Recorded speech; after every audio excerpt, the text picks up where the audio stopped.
এর চেয়ে বড় ইম্প্যাক্ট আর হয় না। ইম্প্যাক্ট সাব হিসেবে নেমে সবচেয়ে বড় ইম্প্যাক্টটাই রাখলেন জাসপ্রীত বুমরাহ।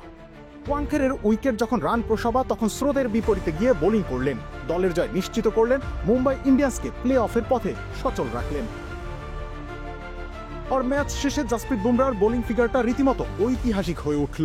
4 ওভার বোলিং করে মাত্র 22 রান দিয়ে নেন 4টি উইকেট।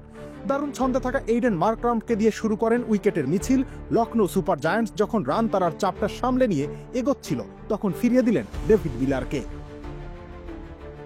শেষটা এসে বোল্ড করলেন আব্দুল সামাদ ও আবেশ খানকে। Trademark Bumrah magic. আর সেই ম্যাজিকের পর মুম্বাই সাম্রাজ্য গর্জে উঠল। বড় জয় নিয়ে এখন আবারও ফেভারিটের তকমায় ফিরেছে মুম্বাই। এখানে বুমরাহর ধন্যবাদ পেতেই পারেন ট্রেন্ট বোল্টও।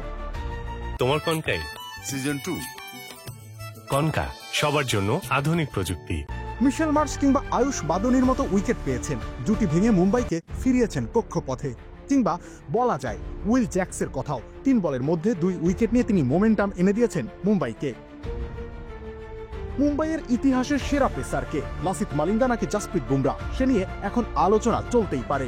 মুম্বাইয়ের হয়ে মালিঙ্গার 170 উইকেটের মাইলফলক যেন ছিল ছোঁয়ার অযোগ্য কোনো দূরের তারা। কিন্তু সময় তার নিজের নিয়মে নতুন নায়ক তৈরি করে, আর সেই নায়কের নাম জাসপ্রীত বুমরাহ। 141তম ইনিংসে এসে বুমরাহ ছাড়িয়ে যান মালিঙ্গাকেও। শ্রেষ্ঠত্বেও সম্ভবত এখন তিনি মালিঙ্গার উপরেই আছেন। রবিউল ইসলাম রনি, খেলা 71।